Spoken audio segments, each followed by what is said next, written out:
আশ্বিনের শারদ প্রাতে বেজে উঠেছে আলোকমঞ্জিত। নমস্কার, 7 নিউজ নেটওয়ার্কে আপনাদের সকলকে স্বাগত জানাই, সেই সঙ্গে সকলকে জানাই শারদীয় শুভেচ্ছা। চলুন আমরা দেখি 44তম বর্ষে আগরপাড়ার সবাই মিলে ক্লাবের পুজো মণ্ডপটা। এই মুহূর্তে দেখতে পাচ্ছেন একেবারে বিটি রোডের ধারে ছোট্ট একটি পুজো মণ্ডপ, কিন্তু খুব সুন্দরভাবে সাজিয়ে তোলা হয়েছে কুলো দিয়ে, অর্থাৎ আমাদের গ্রাম বাংলার, আমাদের বাংলার যে ঐতিহ্য, সেই ঐতিহ্য বজায় রেখে একটা পুরোনো দিনের যে শিব মন্দির বা মন্দিরগুলো হয়, সেই মন্দিরের আদলে একটা ছোট্ট পুজো মণ্ডপ, কিন্তু একেবারেই বাংলার সংস্কৃতি ঐতিহ্য বজায় রেখে, শিল্প বজায় রেখে এই ছোট্ট পুজো মণ্ডপ তারা গড়ে তুলেছে। 44তম বর্ষে আমরা আস্তে আস্তে ভিতরে প্রবেশ করব। বিটি রোডের ধারে এই পুজো মণ্ডপ কিন্তু নজর কাটছে।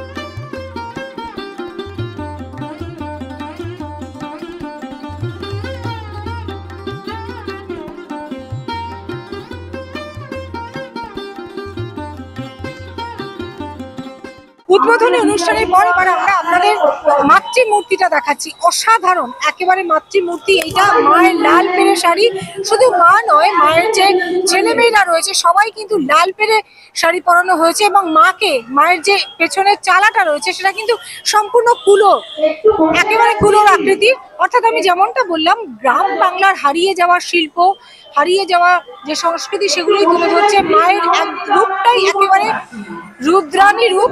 আপনারা দেখতে পাচ্ছেন লাল পেরে শাড়ি পরে মা এই মুহূর্তে এই সবাই মিলে পুজো মণ্ডপে অধিষ্ঠান করছেন।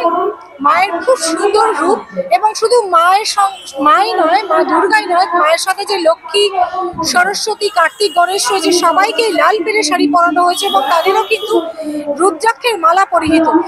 এমনই একটা যোগিনী বা রুদ্রাণীর রূপ রয়েছে এখানে মায়ের। এবং পেছনে আপনারা দেখতে পাচ্ছেন চারাটা কুলোর পাশাপাশি বড় বড় পাখা, যে পাখাগুলি প্রায় হারিয়ে যেতে বসেছে, তাল পাতার পাখা, যেটা গ্রাম বাংলার একটা ঐতিহ্য, বনে দিয়ে আনার একটা ঐতিহ্য, সেই তালপাতার পাখা দিয়ে কিন্তু সাজিয়ে তোলা হয়েছে।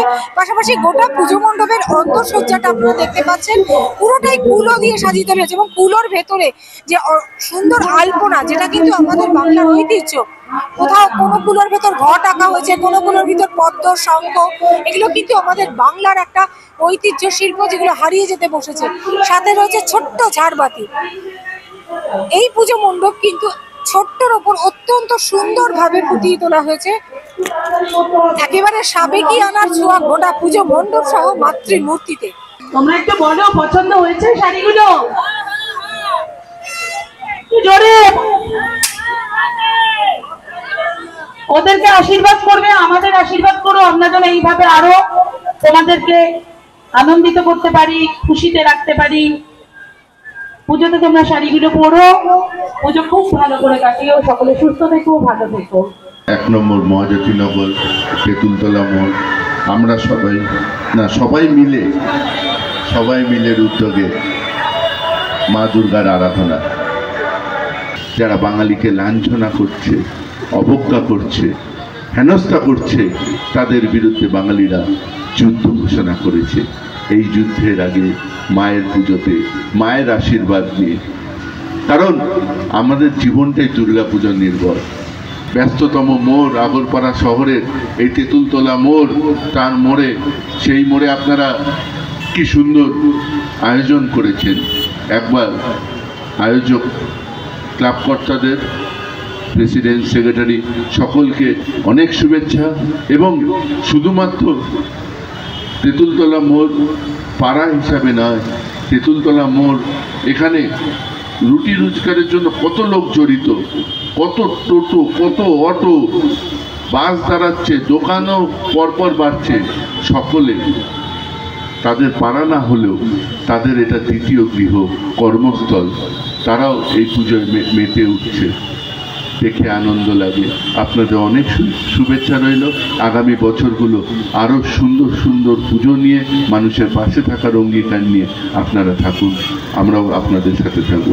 44তম বর্ষে সবাই মিলে তারা যে পুজো মণ্ডপ সাজিয়ে তুলেছে, তাতে কিন্তু আমরা সত্যি একেবারে বাংলার হারিয়ে যাওয়া শিল্প দেখতে পেলাম। যেমন কুলো, এখন ঘরে ঘরে কুলো দেখতে পাওয়া যায় না, সেই কুলো দিয়ে কুলোর মধ্যে ঘোড়া থেকে শঙ্খ এঁকে এখানকার পুজো মণ্ডপ সাজিয়ে তোলা হয়েছে। মায়ের রূপচাঁদী রূপ থেকে সত্যি দৃষ্টি আকর্ষণ করছে সকলের এবং মনটাও খুব ভালো হয়ে যায়। তাই অবশ্যই বিটি রোডের ধারে সবাই মিলে ঠাকুরটা একবার দেখে যাবেন, আপনাদের সকলের মন ভালো লাগবে, সেটা কিন্তু বলাই বাহুল্য। 7 নিউজে নজর রাখুন পুজো পরিক্রমা, কলকাতা থেকে শহরতলির পুজো পরিক্রমার পাশাপাশি খবর কেমন লাগছে জানাবেন। আমরা অবশ্যই আপনাদের মন্তব্যের অপেক্ষায় রইলাম। চন্দন সেনগুপ্ত, গৌতমী নাথ, 7 নিউজ নেটওয়ার্ক।